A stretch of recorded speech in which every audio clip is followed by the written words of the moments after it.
नमस्कार. आपल्याकडे शेअर मार्केटमध्ये इन्व्हेस्टमेंट करणाऱ्या सगळ्या इन्व्हेस्टरचा एक गोड गैरसमज असतो. आपण ब्लू चिप कंपन्यांच्या शेअर्समध्ये इन्व्हेस्टमेंट केली म्हणजे आपल्याला टेन्शन घ्यायची गरज नाही. बरं, ब्लू चिप शेअर्स म्हणजे काय? तर ज्या कंपन्यांचं मार्केट कॅपिटल खूप मोठं असतं त्या कंपन्यांचे शेअर्स म्हणजे ब्लू चिप शेअर्स. निफ्टी 50 मधील टॉप 50 कंपन्यांचे शेअर्स म्हणजे ब्लू चिप शेअर्स. सेन्सेक्स मधील टॉप 30 कंपन्यांचे शेअर्स म्हणजे ब्लू चिप शेअर्स. आपण या ब्लू चिप शेअर्स मध्ये इन्व्हेस्टमेंट केली म्हणजे आपण खूप सेफ इन्व्हेस्टमेंट केली. लॉंग टर्म मध्ये आपल्या इन्व्हेस्टमेंट मध्ये नक्कीच चांगली वाढ होईल. माफ करा, पण इथेच आपण चुकतोय. सगळे लार्ज कॅप शेअर्स म्हणजे ब्लू चिप शेअर्स नाही. सगळे blue chip shares large cap shares असतीलच असं नाही, आणि सगळे large cap shares blue chip shares असतीलच असंही नाही. काही लार्ज कॅप, काही मिड कॅप, काही स्मॉल कॅप शेअर्सही ब्लू चिप शेअर्स असू शकतात. मग ब्लू चिप शेअर्स म्हणजे काय? तर ह्या व्हिडिओमध्ये आपण हेच समजून घेणार आहोत. सगळ्यात अगोदर आपण ब्लू चिप्स म्हणजे काय, ब्लू चिप्स हे नाव कुठून आलं हे समजून घेऊया. तर पोकर गेम मध्ये ज्या चिप्स असतात त्या चिप्स मध्ये ब्लू कलरच्या ज्या चिप्स असतात, ज्या ब्लू चिप्स असतात, त्यांची व्हॅल्यू सगळ्यात जास्त असते. आणि त्यावरूनच शेअर मार्केटमध्ये ज्या शेअरची व्हॅल्यू हाय असते त्या शेअर्सला ब्लू चिप शेअर्स म्हणतात. आता हे ब्लू चिप शेअर्स आपण ओळखायचे कसे? तर नंबर 1, कंपनी ज्या क्षेत्रामधून येते त्या क्षेत्रामध्ये कंपनीचं मार्केटमध्ये असलेलं स्थान.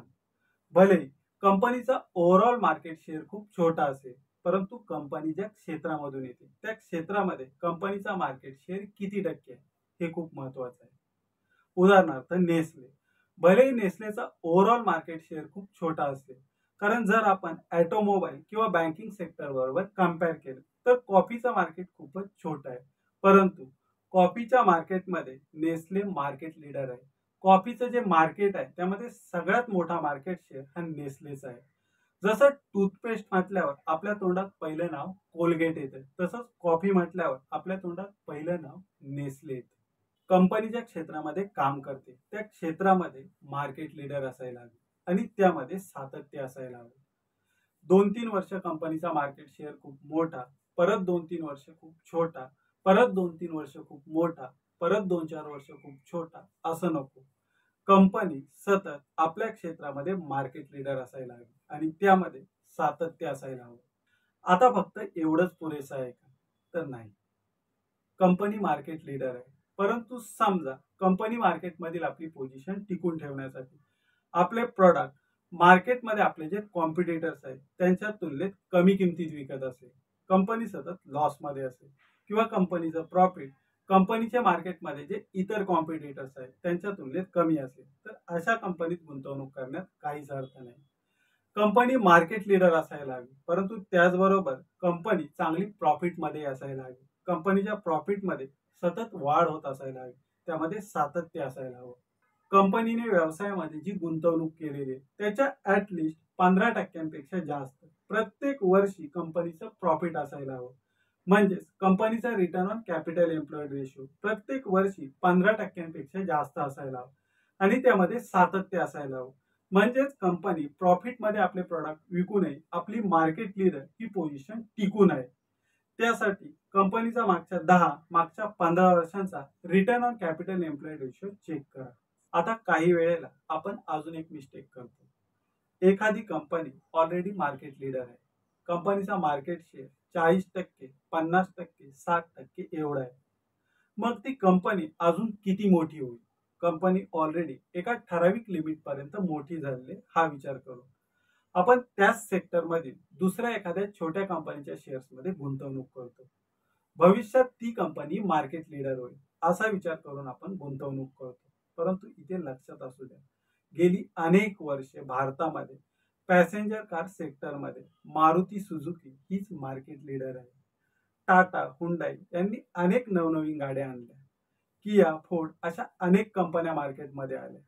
मारुती सुझुकीचा मार्केट शेअर थोडाफार कमी जास्त झाला असेल, परंतु आजपर्यंत कुठल्याही कंपनीला मारुती सुझुकीच्या मार्केट शेअरच्या जवळपासही जाता आलेले नाही. ज्या वेळेला एखादी कंपनी आपल्या सेक्टरमध्ये मार्केट लीडर असते, कंपनीची मार्केटमध्ये मोनोपोली असते, कंपनी सतत चांगली प्रॉफिटमध्ये असते, त्यावेळेला त्या कंपनीकडे खूप मोठ्या अमाऊंटचे रिझर्व्ह असतात. ती कंपनी मार्केटमधील आपलं स्थान टिकून ठेवण्यासाठी सतत नवनवीन टेक्नॉलॉजीवर, नवनवीन प्रोडक्ट डेव्हलप करण्यावर, बिझनेस प्रमोशन ऍक्टिव्हिटीजवर खूप मोठा खर्च करत असते. त्यामुळे त्या कंपनीच्या मार्केटमध्ये स्थानाला धक्का लावणं तेवढी सोपी गोष्ट नक्कीच नाही. आपण कोलगेट पामोलिव्ह ह्या कंपनीचं उदाहरण घेतलं तर गेली अनेक वर्ष भारतामध्ये टूथपेस्ट मार्केटमध्ये कोलगेट पामोलिव्ह ही कंपनी मार्केट लीडर आहे. आजही भारतामध्ये टूथपेस्ट मार्केटमध्ये कोलगेट पामोलिव्हचा मार्केट शेअर 50% जास्त आहे. आता एखाद्या कंपनीच्या शेअर्समध्ये गुंतवणूक करायला हे एवढंच पुरेसं आहे का? तर नाही. कंपनी आपल्या क्षेत्रामध्ये मार्केट लीडर आहे. कंपनी सतत प्रॉफिटमध्ये आहे. कंपनीची फायनान्शियल कंडिशन आहे खूप चांगली आहे. परंतु त्याचबरोबर कंपनीची मॅनेजमेंटही चांगली असायला हवी. कंपनीच्या मॅनेजमेंटचा अगोदरचा ट्रॅक रेकॉर्ड चांगला असायला हवा. त्यासाठी कंपनीच्या मॅनेजमेंट बद्दल व्यवस्थित माहिती घ्या. जे लोक कंपनी लीड करत आहेत त्यांचा अगोदरचा ट्रॅक रेकॉर्ड कसा आहे याची व्यवस्थित माहिती घ्या.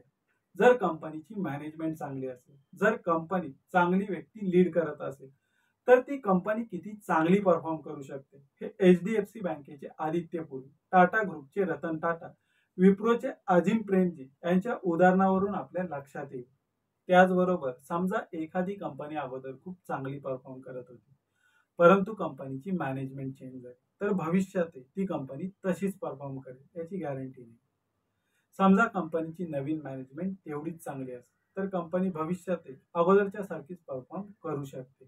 परंतु समजा कंपनीची नवीन मॅनेजमेंट तेवढी चांगली नसेल, केपेबल नसेल, तर कंपनी भविष्यात तशीच परफॉर्म करेल हे सांगता येणार नाही. समजा कोलगेट पामोलिव्हच्या अगोदरच्या सीईओच्या जागेवर नवीन सीईओ अपॉइंट झालेला आहे. हा नवीन सीईओ अगोदर हिंदुस्तान युनिलिव्हर मध्ये अशाच मोठ्या पोझिशनवर काम करत होता. तर त्याचा तिथला ट्रॅक रेकॉर्ड कसा होता, तो तिथे ती कंपनी लीड करत असताना ती कंपनी कशी परफॉर्म करत होती याची माहिती घ्या. तुम्ही गुगलवर सर्च केलं तरी कुठल्याही कंपनीच्या मॅनेजमेंटच्या अगोदरच्या ट्रॅक रेकॉर्ड बद्दलची माहिती तुम्हाला सहज मिळेल. आता तुम्ही म्हणाल ब्लूचिप शेअर्स नॉर्मली खूप महाग असतात.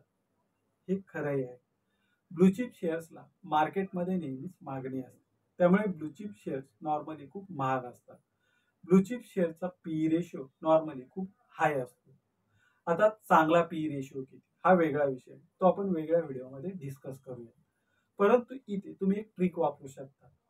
जास्त पी रेशो असलेल्या, हाय पी रेशो असलेल्या लार्ज कॅप ब्लूचिप शेअर्स मध्ये गुंतवणूक करण्याऐवजी तुम्ही कमी पी रेशो असलेल्या चांगल्या स्मॉल कॅप ब्लूचिप शेअर्स मध्ये गुंतवणूक करू शकता. फक्त त्यासाठी तुम्हाला कमी पी रेशो असलेले चांगले स्मॉल कॅप ब्लूचिप शेअर्स शोधावे लागतील.